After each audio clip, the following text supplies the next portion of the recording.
En el año 538, el imperio de Babilonia empezó a declinar, así que el gran rey Nabucodonosor cayó bajo el dominio del rey Ciro de Persia. Este se mostró más compasivo con los judíos y ordenó que les permitieran volver a su tierra. En un nuevo éxodo, el pueblo emprendió la marcha en medio de cantos y fiestas, con sus corazones rebosantes de alegría.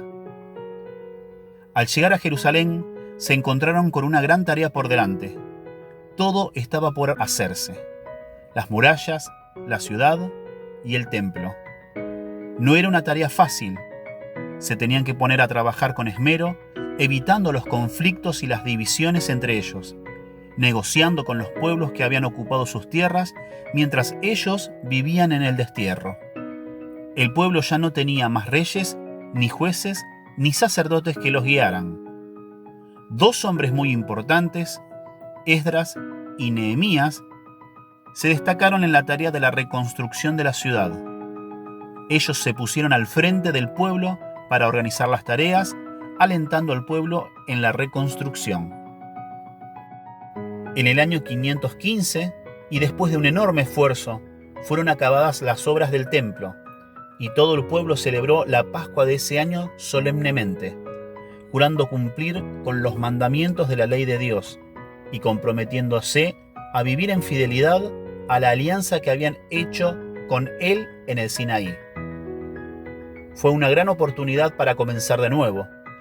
Los errores del pasado les habían servido de escarmiento y no querían volver a repetirlos, de modo que se abocaron a estudiar la ley de Dios y a cumplirla rigurosamente, sin saltearse ni siquiera una coma. Esdras y Nehemías se convirtieron en los reformadores del pueblo y tomaron medidas radicales y exageradas para garantizar el éxito de esta reforma.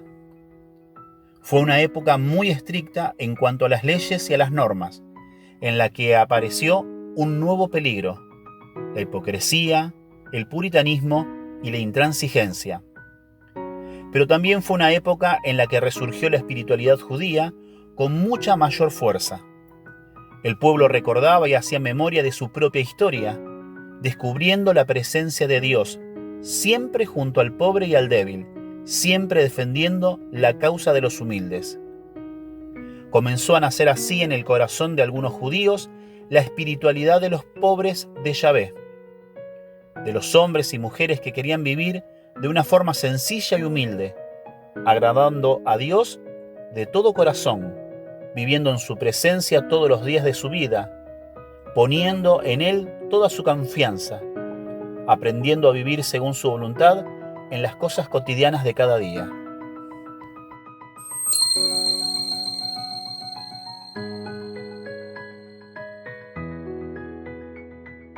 En el año 334 a.C., Alejandro Magno derrotó al rey persa, apoderándose de todos sus territorios.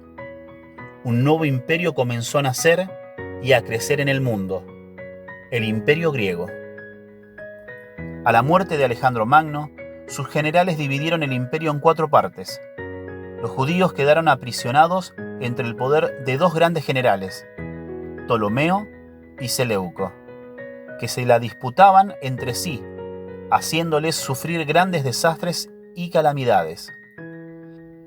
Finalmente, en el año 174 a.C., los ejércitos griegos saquearon al templo de Jerusalén, entronizando en el corazón del mismo la imagen del dios Zeus y prohibiendo el culto al Dios verdadero. Destruyeron así la identidad del pueblo y todo lo que con grandes esfuerzos habían reconstruido. La fe de los judíos se vio arrasada y la desesperanza se apoderó nuevamente de sus corazones. Ante una nueva tiranía, el pueblo de Dios se encontró frente a un dilema. O cedían ante el poder de los nuevos invasores, cumpliendo con los mandatos que les imponían, o seguían luchando para defender la fe y la alianza, aún a costa de sus propias vidas. En algunos sectores del pueblo comenzó a gestarse una oposición armada y violenta.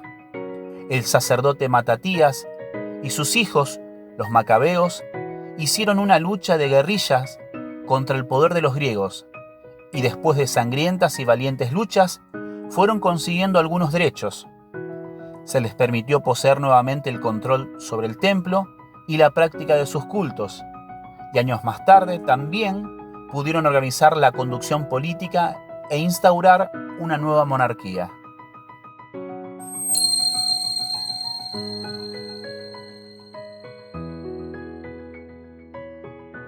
Los descendientes de los macabeos gobernaron por algún tiempo la incipiente independencia del Estado de Palestina. Pero al poco tiempo empezó a crecer un nuevo imperio que nació en Roma y se fue extendiendo paulatinamente a todo aquel mundo conocido, el Imperio Romano. En el año 63 a.C., el general romano Pompeo incorporó a Palestina a su imperio y, como un signo de rechazo hacia los judíos y su religión, destruyó nuevamente el templo de Jerusalén. Nuevamente los judíos se encontraban bajo el dominio extranjero, nuevamente sometidos a la voluntad de otros pueblos que desconocían su historia.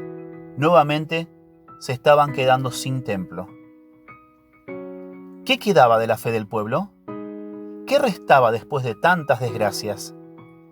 Muchos judíos abandonaron la fe ante tanta adversidad y, cansados de las injusticias de los opresores, perdieron su esperanza en Dios.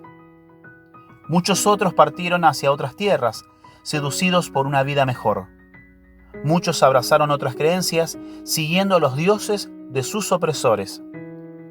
Solo quedaba un resto fiel, una pequeña porción del pueblo que aún esperaba contra toda esperanza la llegada de la salvación, la llegada del Mesías prometido por Dios para liberarlos de tanta calamidad.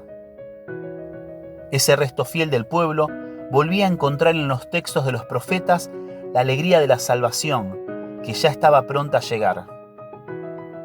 Levántate y resplandece, porque llega tu luz y la gloria del Señor brilla sobre ti. Ya no se oirá hablar de violencia en tu país, ni de desastre en tus fronteras. A tus murallas las llamarás salvación, y a tus puertas alabanza. El sol ya no será tu luz durante el día, ni la claridad de la luna te alumbrará de noche. El Señor será para ti una luz eterna, y tu Dios será tu resplandor.